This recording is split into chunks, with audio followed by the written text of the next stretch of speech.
currently, basically, I run marketing at the Soul Store, which is a casual apparel and lifestyle brand. So our roots are in sort of fan merchandise, so we're India's largest fan merchandise brand.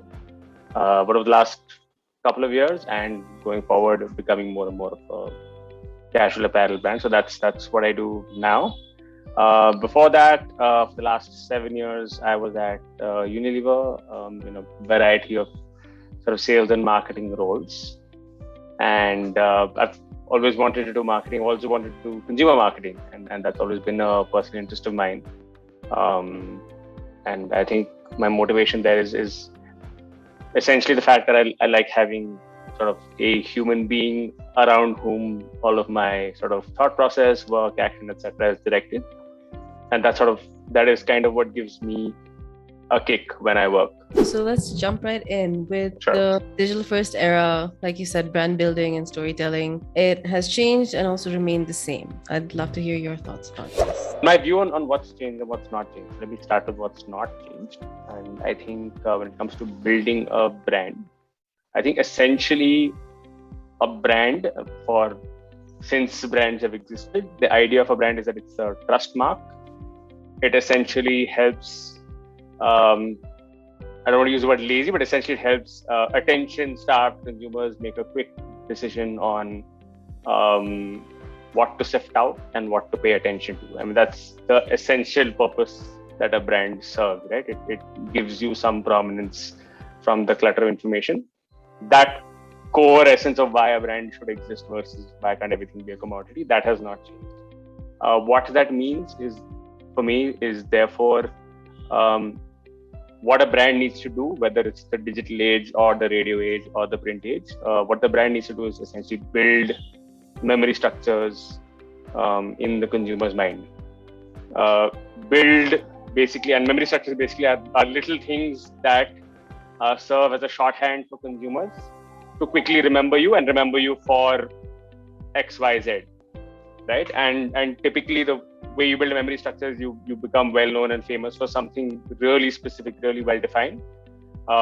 Your business would typically be that very specific, well defined thing plus 5 or 10 adjacencies, and that will sort of build over time. But it's about building memory structures. And if it's about building memory structures, it's about being very clear about what is that very sharp, well-defined thing for which you want to be famous, and then making that the core of why your brand exists. So I think the slightly buzzy way in which it's currently being articulated for the last couple of years is, it's important for a brand to have a brand purpose. The reason I sort of steer away from using that exact phrase is that kind of carries the baggage of it necessarily being about a social good, etc., etc. But it's really about being very, very clear about what is that very narrow, well-defined thing for which you want to be famous. And then that becomes the bedrock on which you build like a much broader, more general business. I don't think that has changed. I think that still stays the same. I think that basic goal of why you want to do branding stays the same. And basic sort of tenet around which you evaluate storytelling stays the same. What has changed, obviously, changed quite dramatically in the last few years, other tools for your storytelling, basically. So, and therefore, as the tools for storytelling change, the tools through which consumers consume stories and content has also changed. And therefore, the amount of attention that they give you, the way in which they give you attention, the way in which they process information, all of that has changed. So I think the tools of storytelling have changed pretty drastically. And therefore, I mean, a lot of it comes through in ways that are very nuts and bolts in nature. So, I need to think when you're creating advertising, you need to think how something will look on a 3-inch screen on someone's phone and not a 40-inch TV. And that completely changes the way you plan communication, right? It might be something as silly as how would something look on a vertical screen instead of a landscape screen, and you don't realize how fundamental a question that is until you actually see something that was designed for landscape on a portrait phone and realize how terrible it looks and how you can't make sense out of anything. Engaging with the community is now something that has become sort of hygiene for brands, simply because there are now so many avenues in which you can actually have two-way communication, which simply wasn't a thing until 5 years ago or 10 years ago, depending when you got smartphone access. So a lot of the tools of storytelling have changed, and a lot of the tools in which and ways in which consumers consume content has changed, and that changes the way you design stories.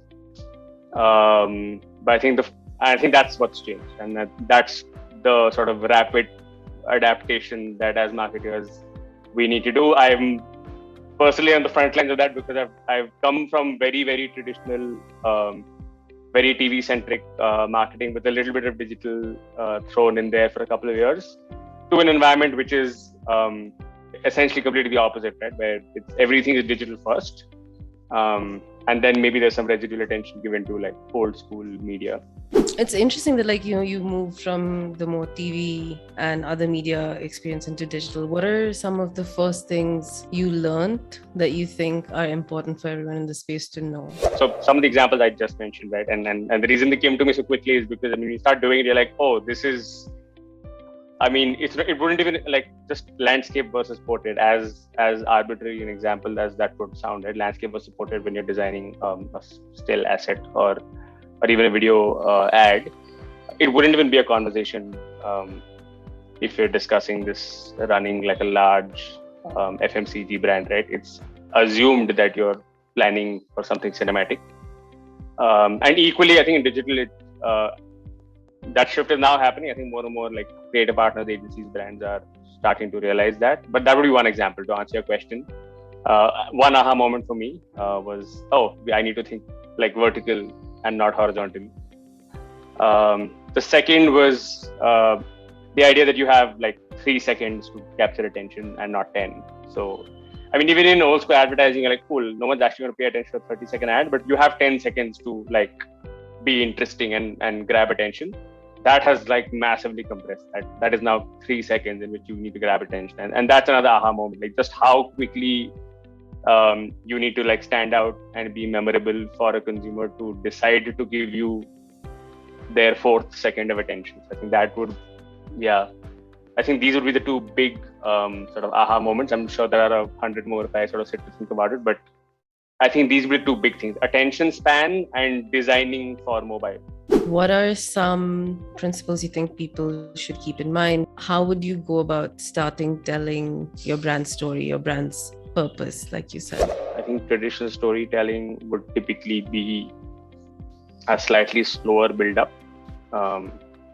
And you build up to a crescendo, and then there is like a twist or a drop or a moment of suspense.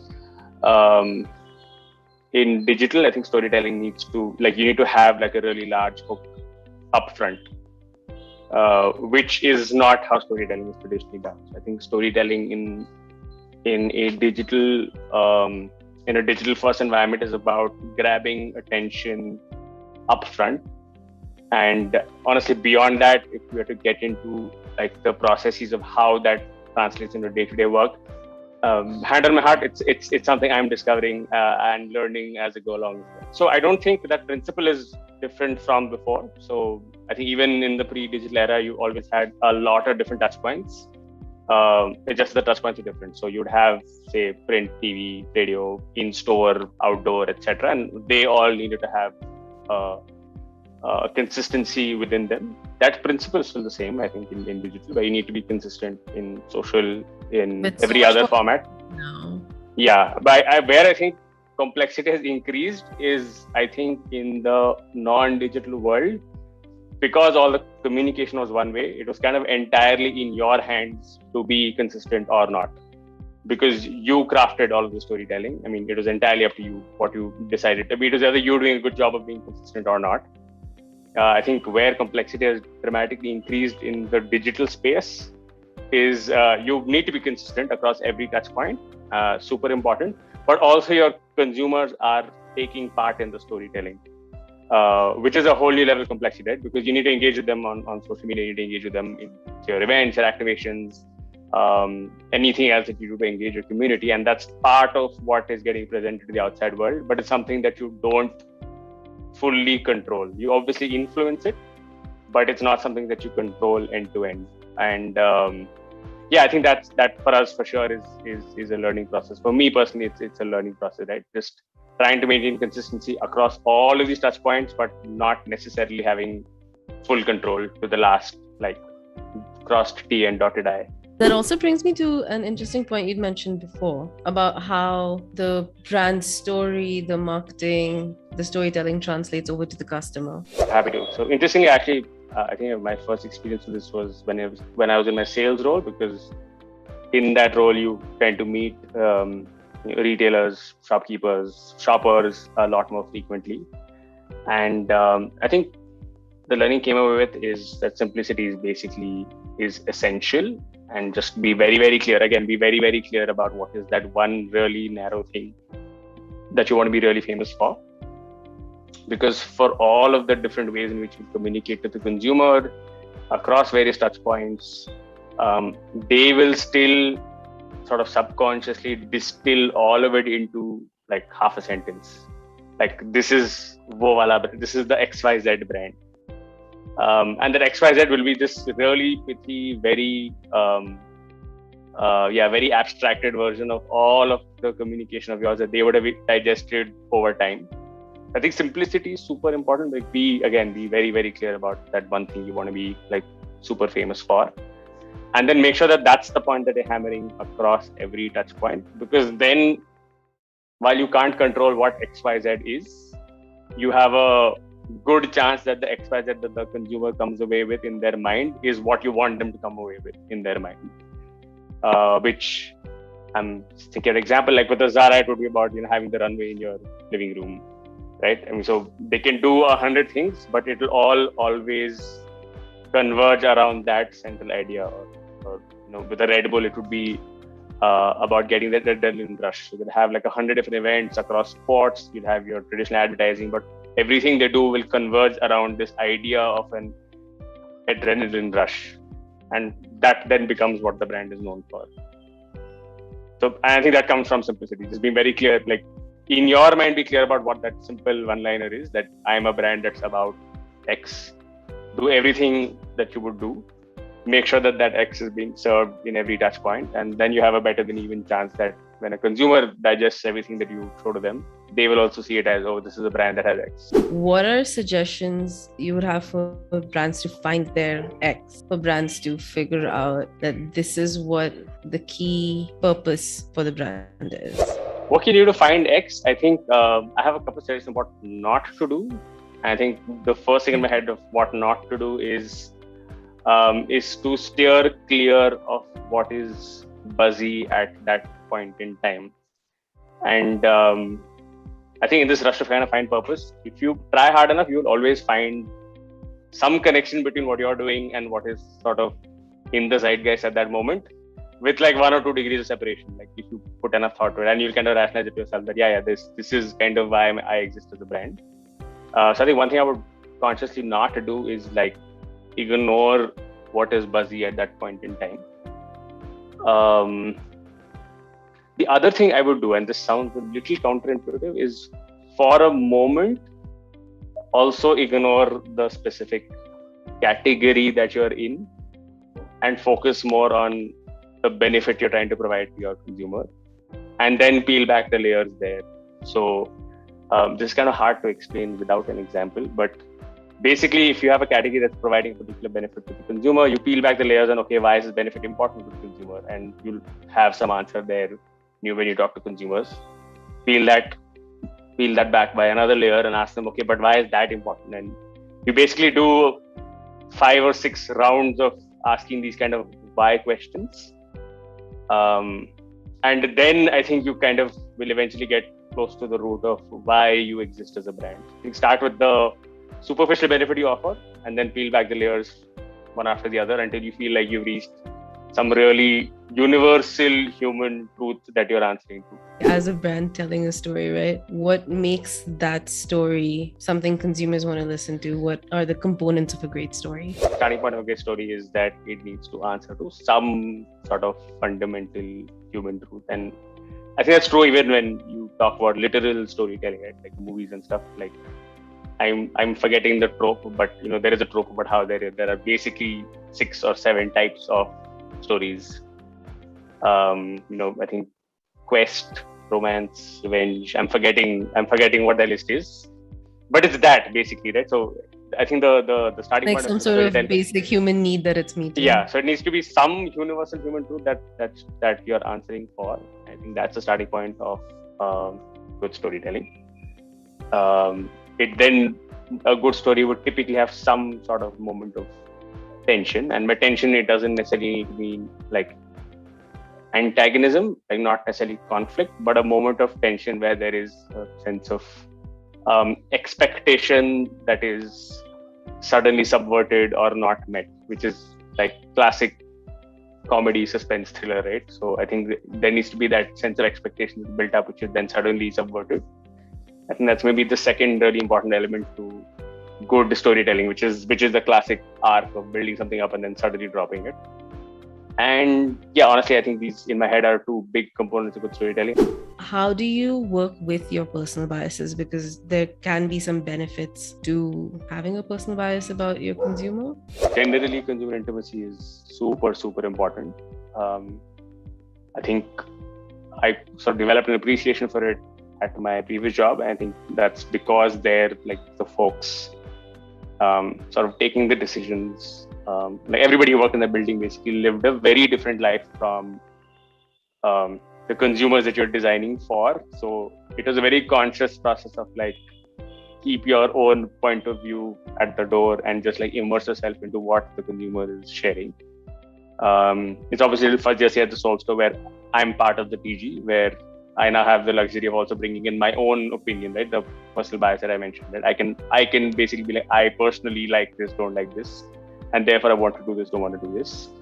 I think where consumer work and consumer intimacy can get tricky, and I'm going to answer a slightly tangential version of your question, because I think that's maybe the harder thing to figure out when it comes to consumer intimacy, is we sometimes get really dependent on only responding to the articulated need of the consumer. So if a consumer explicitly says or does something, then we tend to give that importance. Whereas if something is implicitly said or done by the consumer, or if the consumer says XYZ but doesn't necessarily do XYZ, we start to sort of flail and struggle a little, because then we don't know how much of it to take away with us and how much of it to use and influence in our decision making and how much of it to sort of ignore. I think that's super, super tricky. And where I think this will often play out is in a couple of ways.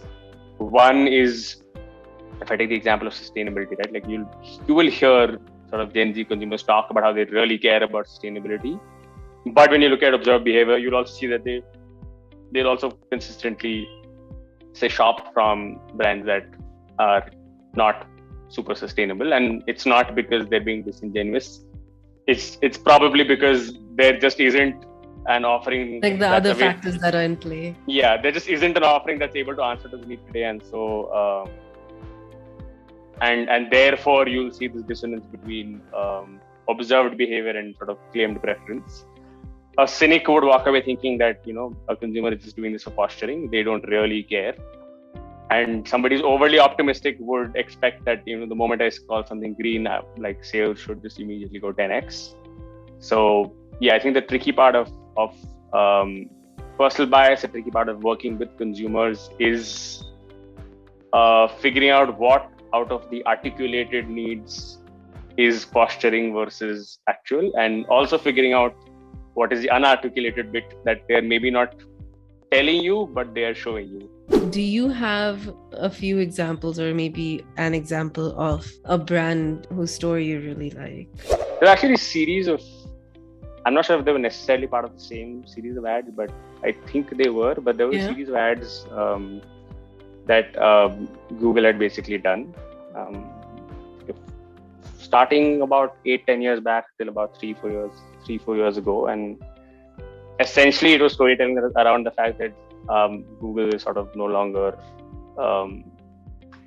just a generic search engine where you search and you get like a bunch of like website links and then you figure life out on your own. So there were a series of ads where like if you wanted to search for a particular a product, basically, you would get a customized list of shoppable product windows for lipstick, for sweets, for jewelry, for electronics.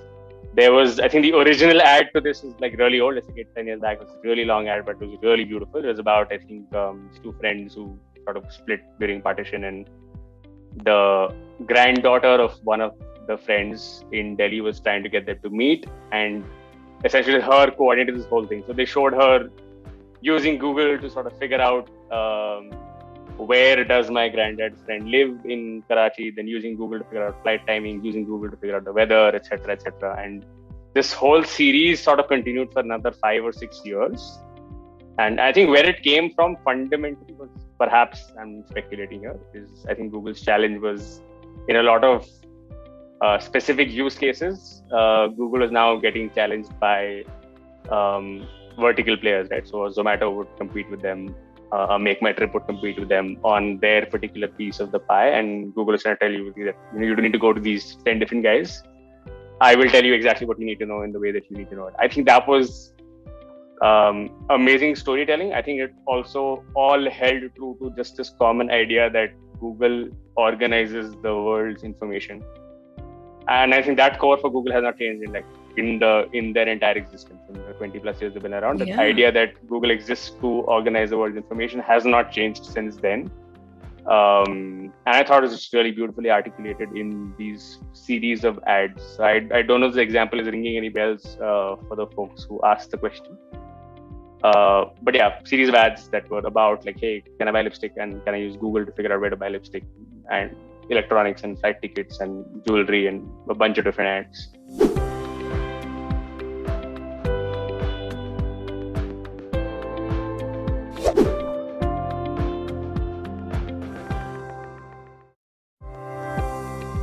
Couple of things.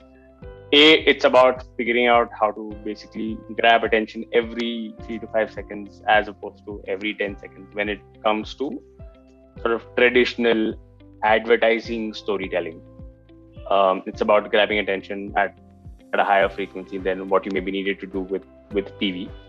But other than that, I think an important point that often gets missed is that you don't just build memory structures through your big thematic TV ad. Your memory structure is built with your packaging, it's built with the way your store looks, it's built with the product experience, it's built with your simple banner performance ads, it's built with your bumpers, it's built through your social media page, it's built through the way your customer service deals with the problem. So your memory structure actually gets built across every single way in which you interact with your consumer, and not just the big ad. And I think that's the important thing to keep in mind. So your product does a very, very big job of building a memory structure for what your brand is remembered for. And then all these smaller things, right? The banner ads, the way your store looks, the way your packaging looks, the way your customer experience team handles complaints, etc. I think that is how you build memory structures. If you want to be known as a fun, youthful brand, which would be source store space, we've done that in every touch point. Right? Coming back to a specific source, for example, if you want to be seen as a fun, youthful, sort of finger on the pulse of pop culture brand, what we've done is not just advertising. In fact, we do very little brand marketing at this point. It's in every other touch point that we've really built that identity. So the wrapping paper in which our product comes has a bunch of these really cute doodles. For the longest time, if you ordered Harry Potter merchandise, it would come with a ticket to platform 9 3/4. If you ordered something from Big Bang Theory, it would come with a copy of the roommate agreement. If you talk to our customer service, the language there, if you talk to our customer service versus say the customer service of a telecom company, right? I'm not even talking about how quickly we resolve issues versus how quickly they could resolve issues. I'm just talking about the language. Like our customer service team would talk to you in a language that's very free-flowing, friendly, casual, versus say somebody from a bank, because their brand is different, would talk to you in a language that's much more formal and serious. That's all of these like really small touch points that make a difference. The font that we use, for example, like the Soul Store, it's not Times New Roman, and it can never be Times New Roman, right? It is a fun, friendly font that you'd expect from a youthful brand. So I think the broader point is you have a lot of touch points. All of them need to speak the same language for that memory structure to get built.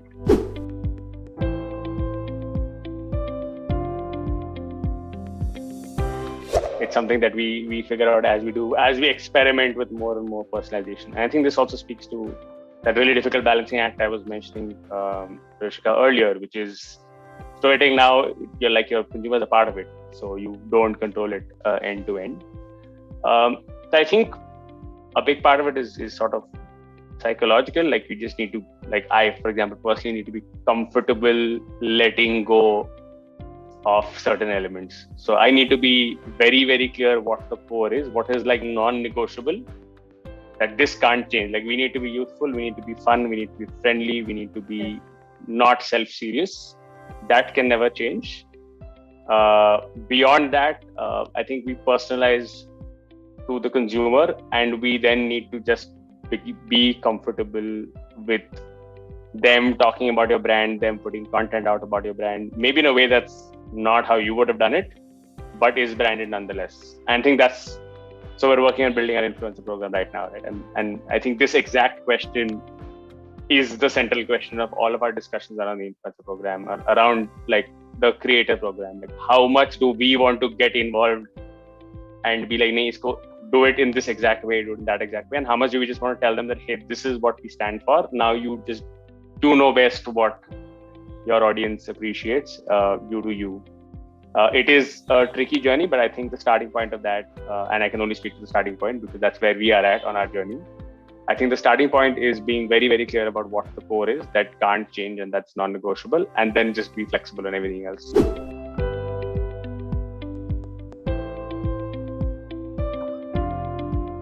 By hyper local, if your brand is like, if the product you make is sourced from a particular place, is very unique to a particular geography, I guess the most common thing that most such brands do is to actually make the story about that, like to make it about the fact that it's very unique to a particular place, and then that becomes the story that sells, because then you're kind of the storytelling is about the exoticness of XYZ product. If, however, hyperlocal, if you mean that it's a common brand, but that does very different things in different parts of the country or the world, if that's what you mean by hyperlocal, you might have like a Misho, for example, that does that would have very different category SKUs in different parts of the country, and how do they tie it all together? Yeah. Honestly, it's about then finding what the common thread is. Like if I continue the Misho example, if they have a reason to exist, like why would a Misho even need to exist if they're operating in 20 really different varied businesses in 20 different parts of the country?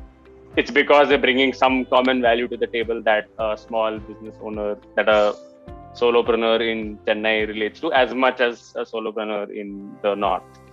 So whatever that common thread is that you're bringing to the table, even if the end product is super varied, that becomes the basis for your storytelling. I'm sorry, I don't have a more specific answer to the question, but I think that will need a very specific problem statement for me to take a crack at it.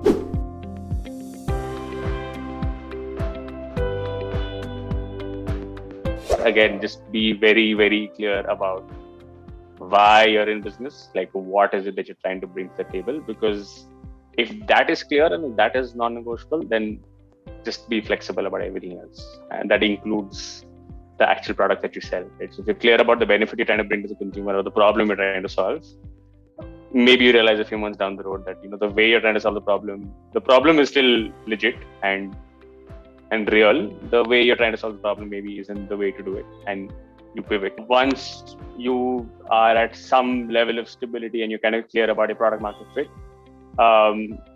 figure out what are the physical articulations of why you exist. Like what are the physical artifacts out in the world that represent you, your brand, and why you exist. So your logo, your font, your brand colors, your vibe, etc. And then be very, very, very, very consistent about it. So today, if I'm looking at a Soul Store or any of my previous roles, like half my branding job is on the back of the work that has happened before I ever got onto the scene. It's because many people over many years, sometimes many decades, have very consistently driven a common idea of what the brand stood for. They very consistently driven things like the brand nomenclature, the logo, etc., etc. So I think that's something to keep in mind when you're starting out. Start off by being really clear about what problem you're trying to solve.